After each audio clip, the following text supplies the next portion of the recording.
بسم اللہ الرحمن الرحیم نحمده ونصلی علی رسولہ الکریم اما بعد۔ معزز سامعین و ناظرین، سراج الامہ امام اعظم ابو حنیفہ رحمۃ اللہ علیہ کی سیرت کے چند نقوش اور چند گوشے کے سلسلے میں 8ویں قسط آپ حضرات کی خدمت میں موجود ہیں۔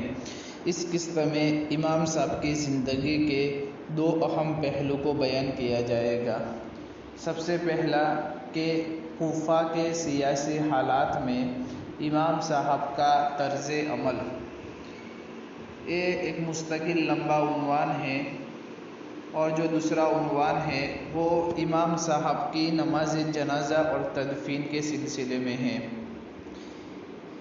یہ امام صاحب کی ایک سوانح ہے جس کے مصنف حضرت مولانا امانت علی قاسمی ہے، ان کی کتاب میں لکھا ہوا ہے، اس کو بیان کرتا ہوں۔ بسم اللہ الرحمن الرحیم۔ کوفہ کے سیاسی حالات میں امام صاحب کا طرز عمل۔ امام صاحب کے حلقہ درس کی وجہ سے کوفہ میں آپ کا بہت اثر قائم ہو گیا تھا۔ آپ سن ہجری 120 میں مسند تدریس پر فائز ہوئے، یعنی طالب علموں کو سبق دینا شروع کیا۔ اس زمانے میں ہشام بن عبد الملک تختہ خلافت پر فائز تھے، یعنی اس زمانے میں جب امام صاحب نے مسند تدریس کو اختیار کیا، اس وقت خلافت پر اور جن کی حکومت تھی وہ ہشام بن عبد الملک تھے۔ اس نے سن ہجری 125 میں وفات پائی۔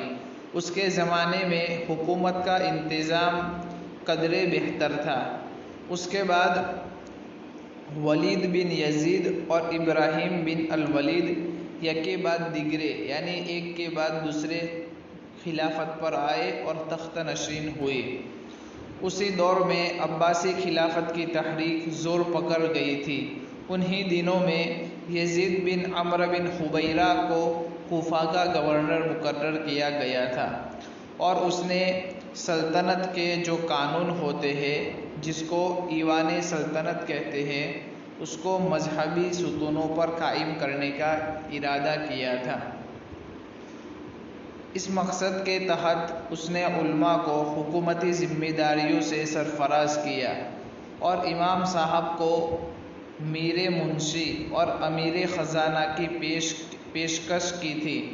امام صاحب نے انکار کر دیا، جس پر ابن حبیرہ نے امام صاحب کو جیل میں بند کرا کے مستقل کوڑے لگوائے، اور جب امام صاحب کی عزیمت کے آگے ہار گیا تو امام صاحب کو اس جیل سے چھٹکارا عطا فرمایا اور رہا کر دیا۔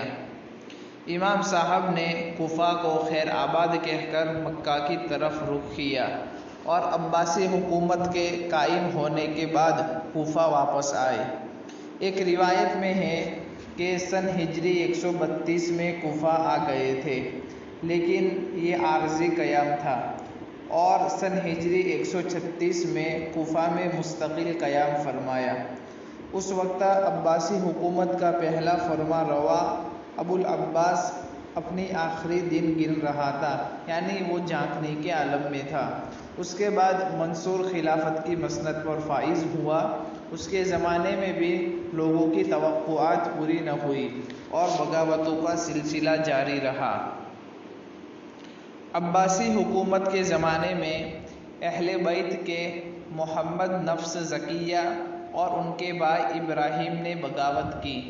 امام صاحب نے ان دونوں کی تائید کی تھی اور مالی اعانت بھی کیا کرتے تھے، اگرچہ کسی مجبوری کے تحت عملاً شریک نہیں ہو سکے تھے۔ منصور جب ابراہیم کو شکست دے چکا تھا تو اس نے ابراہیم کے ساتھیوں اور ان کا تعاون کرنے والوں کو تنگ کرنا شروع کیا۔ اسی ضمن میں اس نے امام صاحب کو طلب کیا۔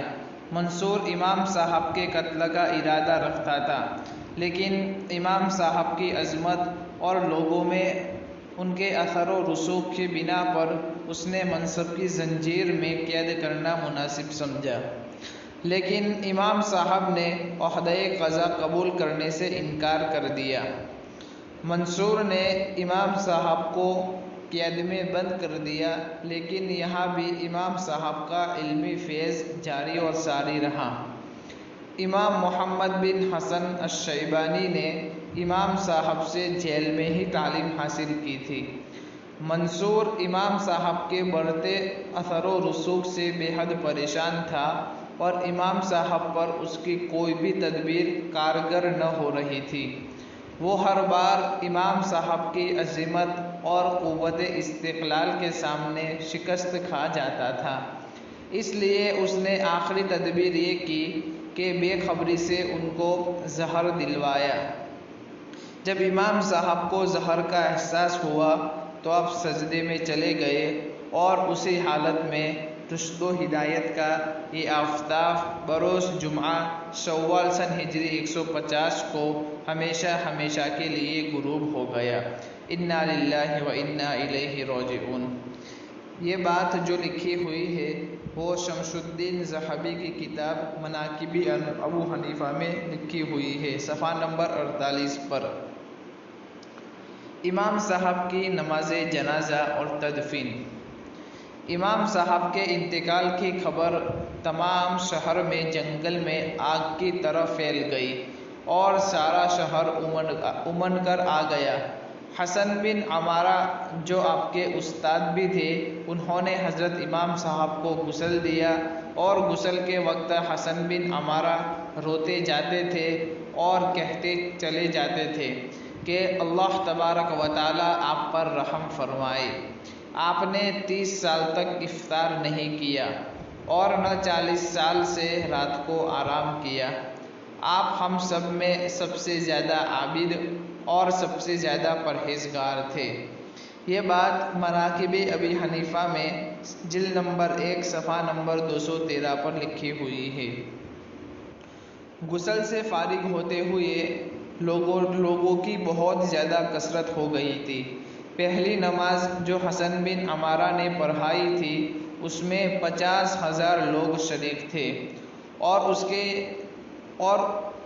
اس کے بعد آپ کے جنازے کی نماز 6 مرتبہ پڑھی گئی اور دفن کے بعد 40 دن تک آپ کی قبر پر لوگ نماز جنازہ پڑھتے رہے۔ خلیفہ منصور نے بھی آپ کی نماز جنازہ قبر پر جا کر پڑھی۔ امام صاحب کی وصیت کے مطابق آپ کو خیزران کے قبرستان میں دفن کیا گیا، اس لیے کہ امام صاحب کے خیال میں وہی جگہ ایسی تھی جو غصب کی ہوئی نہیں تھی۔ یہ بات جو لکھی ہوئی ہے وہ الجواہر المزیہ میں لکھی ہوئی ہے۔ اس وقت ان ممالک میں بڑے بڑے ائمہ مذاہب موجود تھے۔ بعض خود امام صاحب کے استاد تھے۔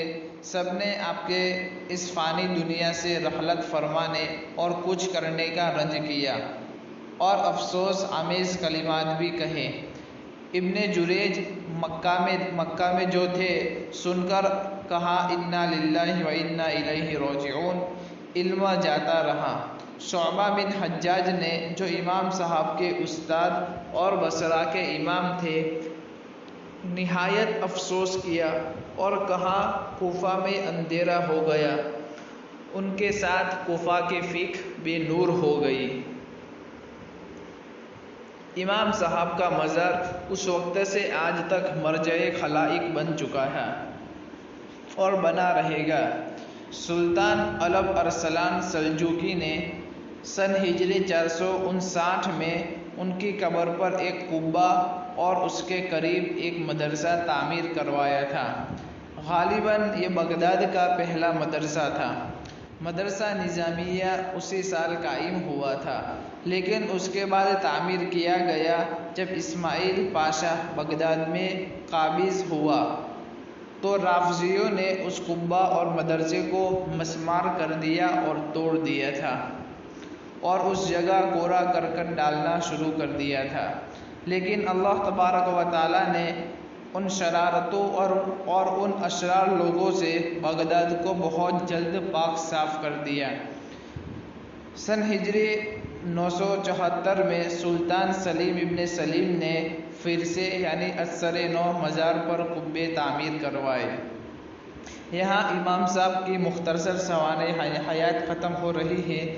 اب اس کے بعد انشاءاللہ امام صاحب کی زندگی کے مختلف پہلو پر روشنی ڈالی جائے گی۔ السلام علیکم ورحمۃ اللہ وبرکاتہ۔